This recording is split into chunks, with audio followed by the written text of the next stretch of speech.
A paz do Senhor, queridos, amém?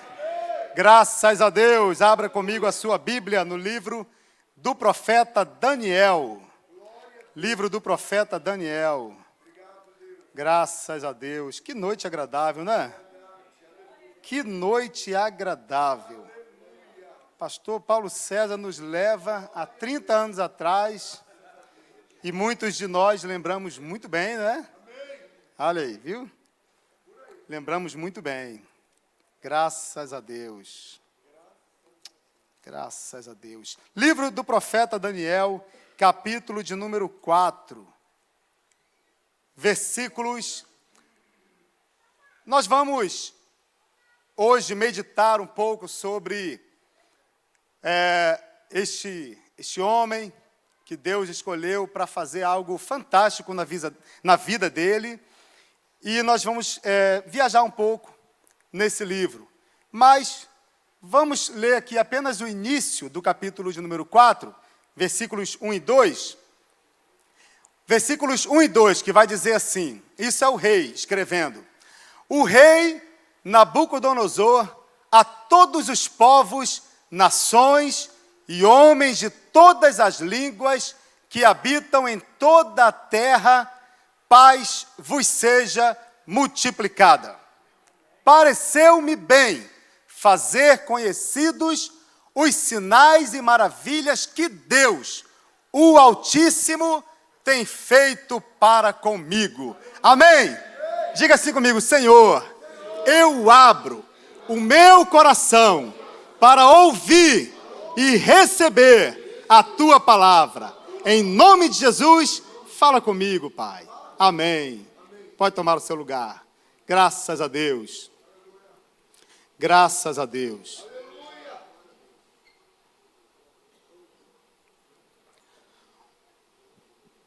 A Bíblia é um livro fantástico e que trouxe aquilo que Deus entendeu que era suficiente para o homem, para a raça humana, um guia de salvação, de vida. Tudo que está na Bíblia foi muito bem elaborado, muito bem preparado por Deus. Se esse texto está na Bíblia, um texto que é o autor do capítulo 4, que foi escrito, e como é uma carta que foi redigida pelo próprio rei, então, ainda que tenha sido transcrito pelo profeta, mas aquele texto na íntegra, ele foi escrito por um rei. Um rei que não era um rei de Israel. Foi escrito por Nabucodonosor, o algoz de Israel. Um rei que invadiu Jerusalém, que matou muitas pessoas, que arruinou a cidade inteira, que destruiu o templo, que danificou os muros de Jerusalém, que derribou as fortificações, que executou muitas pessoas e levou muitos prisioneiros, e tornou o povo cativo. Nós sabemos que este homem foi, na verdade, um grande instrumento de Deus para um propósito que Deus tinha com o povo de Israel, mas isso não tira a essência da natureza e a personalidade daquele homem. Mas a gente vê um texto escrito por este rei, um rei que foi considerado um rei mau, perverso, que fazia muitas maldades, e ele escreve desta forma, olha como ele diz, a todos os povos, nações e homens de todas as línguas que habitam em toda a terra. Então o que ele vai falar aqui é algo tão importante que a carta que ele escreve, ela precisa rodar todo o mundo habitável daquela época, porque Babilônia era o império mundial, Babilônia dominava todo o mundo habitado daquela época. Então o que ele escreveu para todas as raças, para todos os homens, para todos os povos. E ele vai dizer no versículo 2, pareceu-me bem fazer conhecidos os sinais e maravilhas que Deus, um homem que só falava dos deuses, um homem que só exaltava os seus deuses, um homem que era completamente idólatra, E agora ele está falando do Deus Criador, do Deus Altíssimo. E ele fala as maravilhas que Deus, o Altíssimo, então ele não apenas reconhece que há um Deus no céu, ele não apenas reconhece nesse momento que há um Deus que está sobre ele e sobre todas as coisas, mas ele também reconhece que esse Deus, ele é altíssimo. Ele não é apenas grande, ele não é apenas poderoso. Esse Deus, ele reconhece como altíssimo. E ele diz que este Deus, ele tem feito maravilhas, e ele precisa tornar essas maravilhas conhecidas. Mas chegar até aqui não foi um processo tão simples. Como não tem sido um processo tão simples para muitos de nós reconhecermos o poder e a grandeza de Deus. E eu não estou falando apenas, quando eu digo nós, eu não estou aqui falando apenas de nós, uma parcela da sociedade que não conhece Deus. Não, eu estou falando de pessoas que conhecem a Deus, mas que para exaltar este Deus e reconhecer o lugar dele e o lugar de Deus, precisa passar por um processo muito doloroso. Você conhece o livro de Daniel, porque o livro de Daniel é um livro muito falado, muito estudado. O livro de Daniel, ele é um livro que nós estudamos desde a escola dominical, nos conjuntinhos, né? Estrelinhas de Cristo, Jardim do Senhor. Quem passou por ali sabe do que eu estou falando. Os Cordeirinhos de Cristo. Quem não estudou sobre Daniel? Quem não estudou sobre Mesaque, Sadraque e Abednego na fornalha ardente? Quem não estudou sobre Nabucodonosor, a estátua de Nabucodonosor? Sabe, no capítulo 2 deste livro de Daniel, este rei, ele teve um sonho. Esse rei teve um sonho, já era comum ele sonhar, né? Ele sonhou, e Deus tira da capacidade intelectual dele o poder de saber o que ele sonhou. Ele sonhou e de repente foge da mente dele.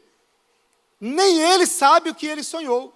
Mas como já era uma prática naquele tempo, chamar os magos, os videntes, para discernir os sonhos, para interpretar os sonhos, ele dessa vez ele dá uma tarefa impossível.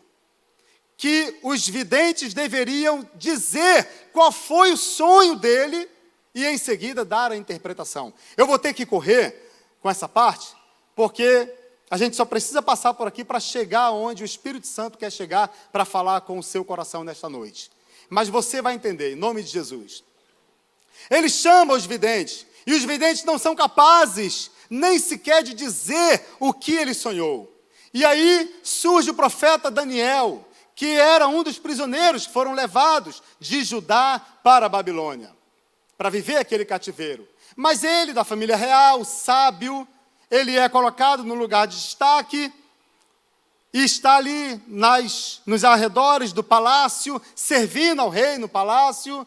E ele, como um dos sábios, ele interpreta o sonho. Ele recebe de Deus o sonho que Nabucodonosor teve e dá a sua interpretação.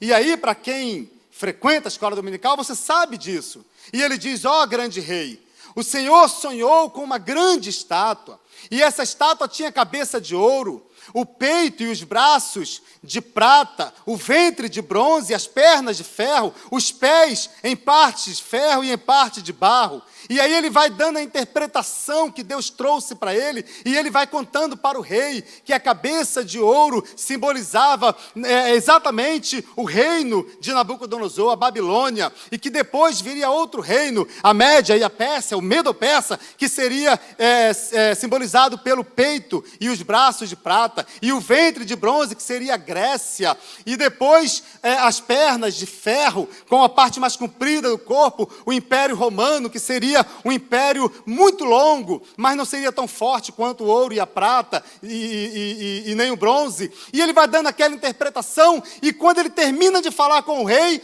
olha o que o rei diz no capítulo 2, versículos 46 e 47. Então, o rei Nabucodonosor se inclinou e se prostrou o rosto em terra perante... Ele se prostrou perante Deus? Olha o processo iniciando na vida deste rei. Ele se prostra diante de Daniel e ordenou que lhe fizessem oferta de manjares e suaves perfumes. 47. Disse o rei a Daniel: certamente o vosso Deus é o Deus dos deuses, e o Senhor dos reis, e o revelador de mistérios, pois pudeste revelar este mistério. Nabucodonosor, na verdade, ele está meio perdido. Primeiro ele se prostra, ele se inclina perante um homem. Ele exalta um homem pelo que o homem fez através do poder de Deus.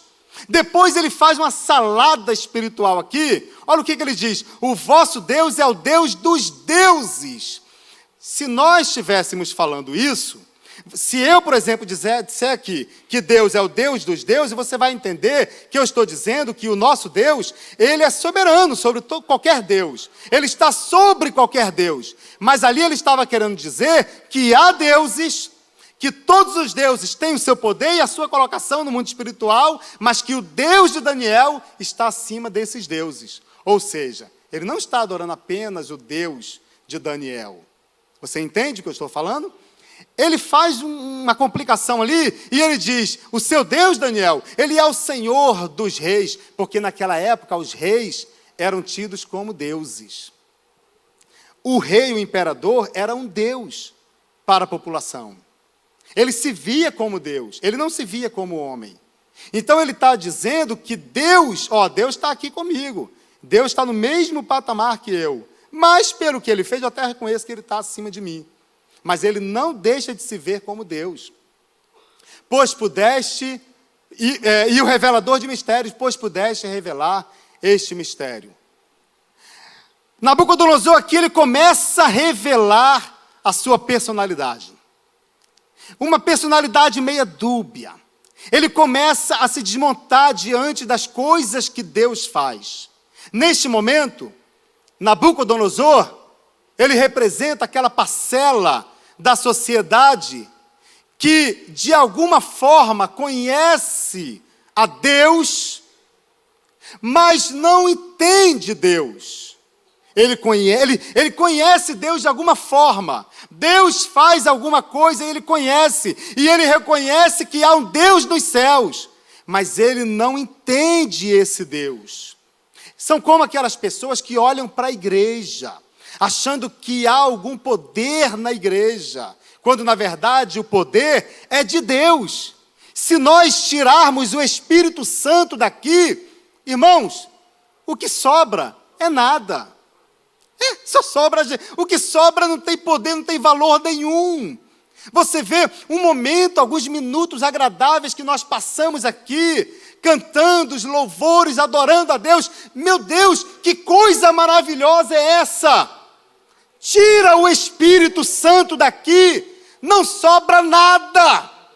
Sobram os instrumentos, microfones, bateria, púlpito, um granito bonito, uma caixa de som. Mas se tirar o Espírito Santo, se tirar a essência de Deus, o que sobra é lixo. O que sobra não tem poder em si, não é eficaz, não muda nada na sua vida, não justificaria você sair de sua casa e estar aqui nesta noite.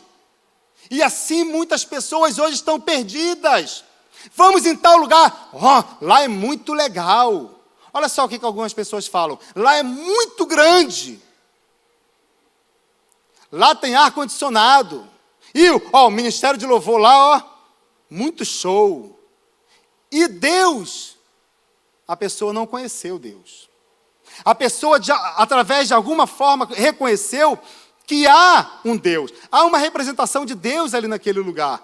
Mas ele não entendeu Deus. Aliás, entender Deus nós não vamos entender nunca. Mas eu quero dizer, na nossa superficialidade mesmo. Não alcançou o coração de Deus. Nabucodonosor está representando essa pessoa. Ele está em dúvida. Ele se desmonta diante de um feito de Deus. O tempo passa, e aí ele manda construir uma grande estátua. Não bastasse a estátua do sonho, agora ele manda fazer uma estátua grande, coloca lá no meio. E ele dá uma ordem que todos deveriam adorar aquela estátua, porque aquela estátua representava o Deus de Nabucodonosor. E ele dá uma ordem para os prefeitos, os governadores, os sátrapas, para que ninguém adorasse a outro Deus a não ser aquele Deus, o Deus de Nabucodonosor. Então você vê que ele não havia se convertido. Ele havia conhecido um feito de Deus. Mas ele manda fazer uma estátua, coloca lá no meio da praça e manda que todos adorassem aquela estátua. E algumas pessoas fazendo inferninhos, o inferno sempre vai levantar, né? Aí o inferno se levanta e alguns que, sabendo que havia um grupo de sábios de Judá, que faziam parte da elite do palácio, não adoravam aos deuses de estátua. E incitaram o rei a editar uma lei que, quando tocassem as buzinas, todos deveriam se prostrar diante daquela estátua. E quando isso aconteceu, e perceberam que Sadraque, Mesaque e Abednego, que na verdade esses não eram os nomes deles, era Ananias, Misael e Azarias. Quando esses três sábios não se prostraram diante da estátua de Nabucodonosor, havia uma lei que dizia que para quem não se prostrasse diante dessa estátua, seria lançado aonde, irmãos? Aonde? Isso aí é da escola dominical, lá do jardim da infância. Na fornalha ardente. E ele estava tão irado, mas tão irado, que ele manda acender essa fornalha 7 vezes mais. E olha só o que ele diz no versículo, capítulo 3, versículo 19. Capítulo 3, versículo 19. Olha só o que ele diz. Então Nabucodonosor se encheu de fúria e, transtornado o aspecto de seu rosto contra Sadraque, Mesaque e Abednego, ordenou que se acendesse a fornalha 7 vezes mais do que se costumava. Versículo 20. Ordenou aos homens mais poderosos que estavam no seu exército que atassem a Sadraque, Mesaque e Abednego e os lançassem na fornalha de fogo ardente. A fornalha era tão poderosa que esses homens que os lançaram nela, eles foram consumidos pelas labaredas de fogo. Mas aí você conhece a história. Para encurtar, você conhece a história. Que logo depois, o próprio rei viu com os seus olhos, olhando para a fornalha, que além dos 3 homens que estavam em pé, passeando no meio daquelas labaredas de fogo, havia um quarto, semelhante aos deuses, que é o anjo do Senhor, que estava passeando com Sadraque, Mesaque e Abednego. E aí aquele homem que no início ele havia ouvido um feito de Deus, ele agora vê com os seus olhos. E o versículo 28, olha o que o versículo 28 vai dizer. Falou Nabucodonosor e disse: bendito seja o Deus de Sadraque, Mesaque e Abednego, que enviou o seu anjo e livrou os seus servos que confiaram nele, pois não quiseram cumprir a palavra do rei, preferindo entregar o seu corpo e servirem e adorarem a qualquer outro Deus, senão ao seu Deus. Mais uma vez, ele abre a boca para adorar a Deus, para falar de um feito de Deus, para exaltar um Deus que ele ainda não conhecia. E muitas pessoas estão vivendo assim, falando de Deus e não conhecem a Deus. Quantas pessoas fazem a corrente, fazem lá os 7 dias de não sei o quê, as 7 semanas de não sei o quê, e vai para o monte, e desce monte, e sobe monte, e viaja, e vai para não sei aonde, e fala tanto de Deus, e quer ver tanto o poder de Deus, e quer conhecer tanto o poder de Deus, mas não tem o mínimo de intimidade com Deus. Mais uma vez, um homem tão poderoso, um rei tão forte, tão poderoso, o homem mais poderoso do mundo na época, o imperador mundial, demonstrando a sua fragilidade diante de Deus. Não conhecia nada de Deus. Aí você percebe que Deus, ele vai como se estivesse perdendo a paciência com Nabucodonosor. Mas o interessante é que a Bíblia mostra que Deus escolheu esse homem. Deus escolhe esse homem de uma maneira especial, como escolheu muitos no meio de nós. Deus tem falado com muitas pessoas, e muitas pessoas têm endurecido o seu coração, e Deus não está desistindo de algumas pessoas que Ele escolheu. Só, irmãos, que se Deus te escolheu e você tem endurecido o seu coração para Deus, você que está me vendo aí nessa tela, se Deus te escolheu e você tem endurecido o seu coração para Deus, Ele não vai desistir de você, mas se prepare, porque este processo pode ser doloroso. Quando chega no capítulo 4, sabe por que ele escreveu aqueles 2 versículos que nós lemos no início? Por causa do que aconteceu nesse capítulo 4. Que coisa tremenda. Este homem teve mais um sonho. Ele sonha, e dessa vez ele sabe qual é o sonho. Ele conta o sonho, ele diz que ele vê uma grande árvore. E essa árvore, ela toca o céu, ela vai até o céu, e ela é muito grande, e as aves estão protegidas nesta árvore, montam ninhos, os animais do campo estão debaixo dessa árvore, na sombra dessa árvore, e muitos se alimentam dos frutos dessa árvore.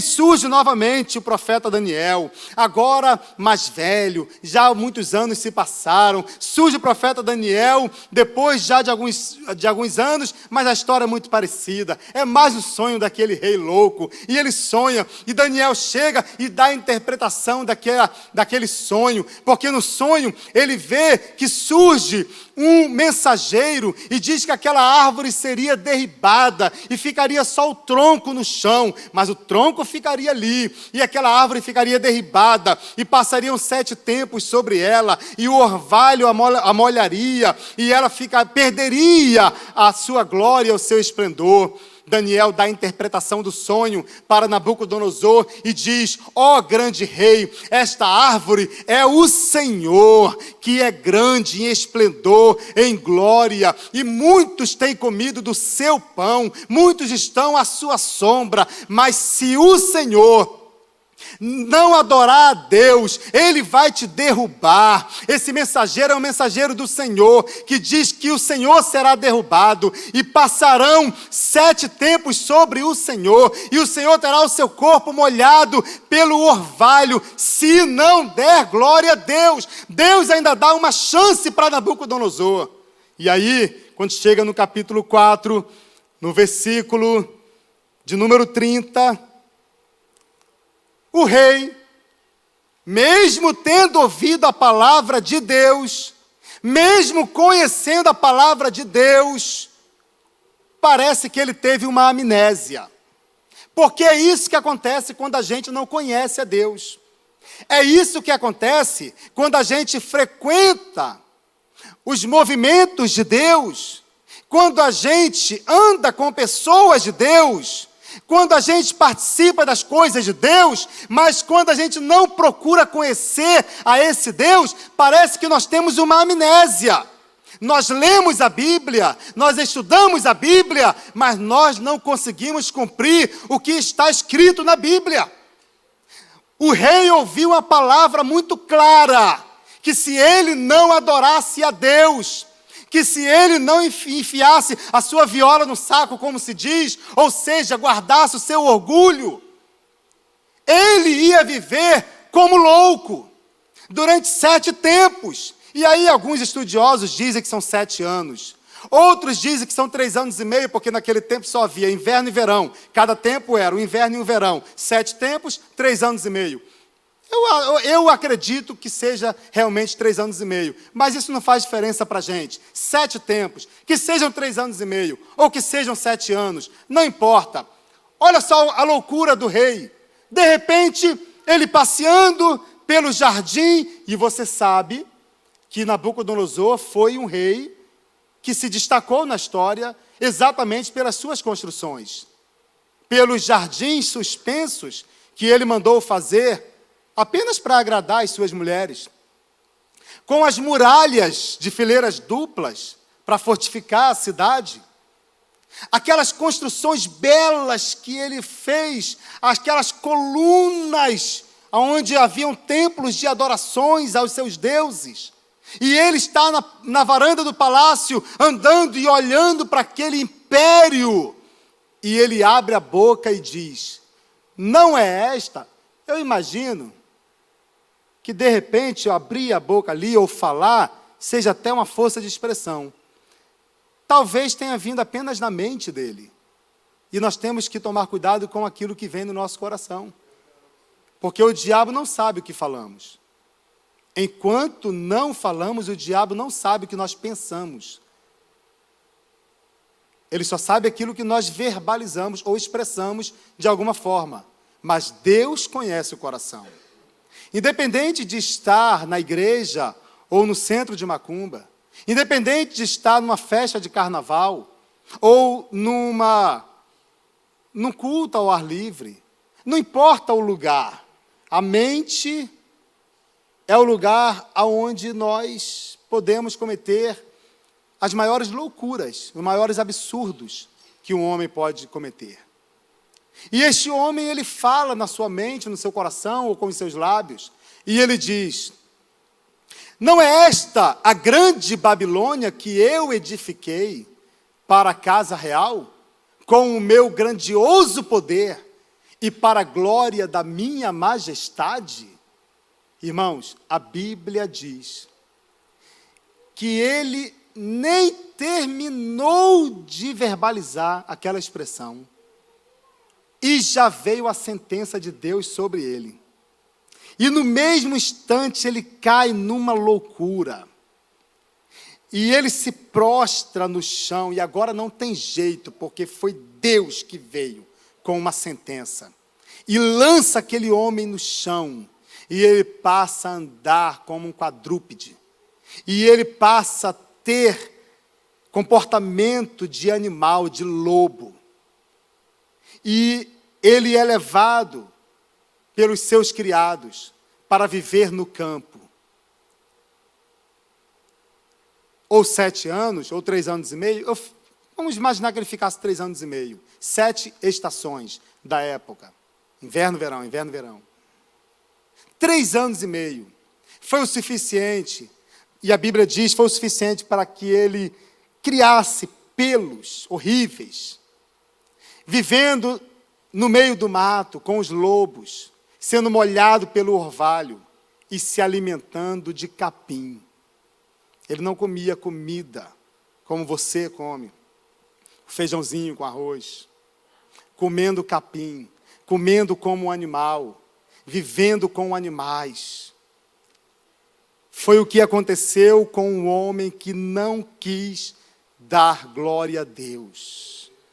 Mas dar glória a Deus aqui não é abrir a boca e dizer glória a Deus, não. Ele não quis dar glória a Deus. Ele não quis entregar a Deus a glória que é de Deus. Ele não quis entregar para Deus a honra e o louvor que pertence a Deus. Ele tentou tomar para si, mas não dá para enganar a Deus. Contra Deus, ninguém pode, nada pode. Ninguém se sustenta contra Deus. Oh, irmãos, como tem pessoas tentando, lutando, tentando lutar contra Deus, resistindo às coisas de Deus, Este homem, ele viu, ele ouviu coisas de Deus através do profeta Daniel. Ele viu algo tremendo de Deus através de Ananias, Misael e Azarias. Ele viu a glória de Deus. Ele participou das coisas de Deus. E quando parecia que ele estava conhecendo a Deus, na verdade era tudo da boca para fora. Hoje nós temos uma onda de as pessoas falarem, as pessoas têm uma necessidade, uma sede terrível de falar, seja através do Facebook, seja através do WhatsApp, seja no Instagram. Subiu o monte, olha, estamos aqui no monte, aí derrama lágrima, estamos aqui orando, clamando ao Senhor, e a lágrima descendo, aí ele filma o monte, ó, tá vendo aqui, ó, aqui, ó, olha como é que está aqui. Eu fico pensando, como que uma pessoa está em cima de um monte, sentindo a glória de Deus, e ele para buscar, deixa eu ver, não, qual é a senha mesmo, deixa eu ver, abriu, olha aqui, meu Deus, monte agora virou cenário, cinematográfico, e tem que jogar em todas as redes sociais, pelo amor de Deus. Foi isso que Nabucodonosor fez. Quando ele viu aqueles 3 homens e o 4º homem na fornalha, ele cai e diz: glória a Deus! No dia seguinte estava lá adorando a grande estátua. Irmãos, quantas pessoas estão dando glória a Deus e no dia seguinte está adorando o seu Deus. Qual é o seu Deus? É a pornografia? É a prostituição? É o time? É o quê? Não sei, é a fofoca? É a inveja? É a usura? Não sei, mas um dia fala que está adorando a Deus e no outro dia está adorando ao diabo. Essa era a história desse rei. Mas Deus escolheu esse rei para mostrar isso para nós. Ele era um rei. Você pode ser uma pessoa simples, não importa. O amor de Deus é o mesmo. Assim como Deus, através de um processo tremendo e doloroso, arrastou e trouxe aquele homem para ele, Deus tem usado o mesmo processo para buscar pessoas para ele. Irmãos, Nabucodonosor teve que dar glória a Deus, depois de 3 anos e meio, comendo capim, andando de 4, se rastejando no meio do mato, no meio dos animais, ele teve que dar glória a Deus. O que você está esperando Deus fazer para você glorificar a Deus? E deixar as suas práticas mundanas. O que nós estamos esperando Deus fazer conosco? A coisa é séria, porque nós estamos vivendo dias onde pessoas têm usado maquiagem espiritual, e muito bem usada, Um homem poderoso, mas que teve que se humilhar, se dobrar diante de Deus. Às vezes parece que é mais fácil, né? A pessoa se dobrar quando tem muito pouco. Mas não, isso é balela, isso é besteira. Tem muita gente aí que não tem quase nada, mas o pouco que tem, se enche de orgulho. Que o orgulho vem de dentro para fora, não é de fora para dentro. Sabe? Às vezes nós achamos que, porque o pobrezinho, humildezinho, não. Tem muita gente aí que tem muita coisa e tem adorado a Deus. E tem muita gente aí que tem pouca coisa e tem se adorado. E Deus não dá a outrem a sua glória. Ele não negocia a sua glória. Nabucodonosor era o homem mais poderoso do mundo. Para Deus é nada, não muda nada. Um plebeu lá do interior, para Deus era a mesma coisa do homem lá do palácio. Não fazia a menor diferença. Qual é o processo que eu tenho que usar para trazer esse homem para mim? é quebrar o orgulho dele, não tem problema. Deus quebra o orgulho. Deus quebra. E o orgulho hoje tem sido motivo de muitas pessoas caírem na perdição por causa do orgulho. Sabe, irmãos, Deus sabe quebrar orgulho. Deus, Ele é especialista em quebrar orgulho. Olha, Deus coloca o homem no fundo do poço. Deus coloca o homem na cadeia. Deus coloca o homem no meio dos leões. Deus coloca o homem no meio da fornalha. Deus coloca o homem para morar com os lobos. Deus faz de tudo. Ele é especialista em quebrar orgulho. Quebrou orgulho de apóstolos, quebrou orgulho de doutores, quebrou orgulho de reis, quebrou orgulho de sacerdotes, quebrou orgulho de juízes. Deus sabe quebrar orgulho. Não é melhor a gente dar glória para Deus antes que Ele precise usar um processo doloroso para Ele quebrar o nosso orgulho? Ah, irmãos, olha para quem você é hoje. Olha da onde Deus te tirou. Olha da onde Deus te tirou, irmãos. Pelo amor de Deus.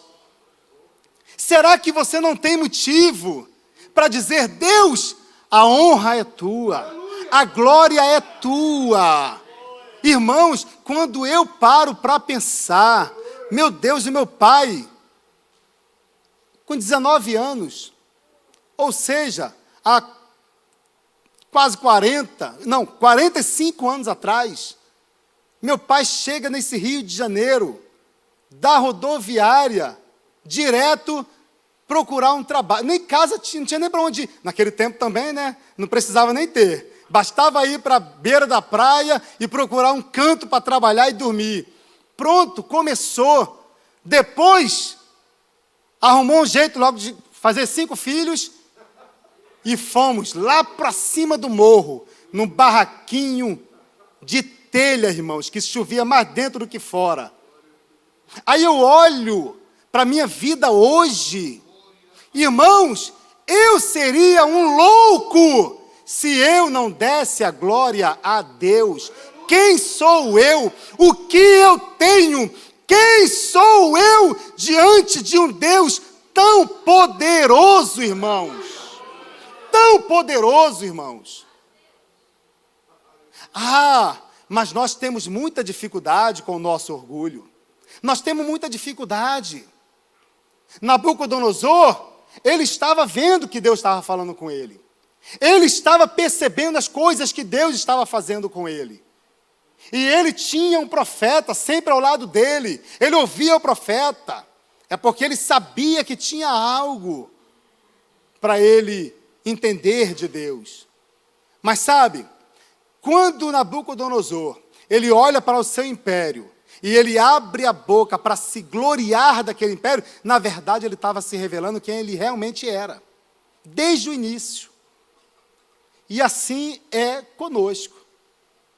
Às vezes nós estamos fazendo as coisas de Deus, estamos fazendo a obra de Deus, estamos fazendo o trabalho de igreja, não é o trabalho da igreja, o trabalho de igreja, monta, desmonta, leva, sobe, carrega, abre culto, dirige culto, fecha culto, prega, tal. Estamos fazendo tudo, mas chega uma hora que nós temos um encontro com Deus. É como Jacó, no Val de Jaboque, aonde ele mostra quem realmente ele é.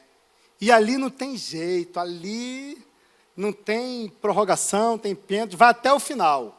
Dali, vai até o final, sai com a coxa manca, mas só sai depois que resolve o problema.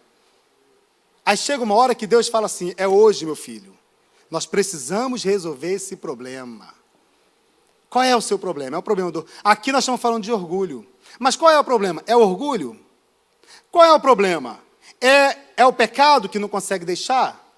Qual é o problema? É a língua que não consegue controlar? São os pensamentos que vêm à noite e não tem autocontrole? Não consegue...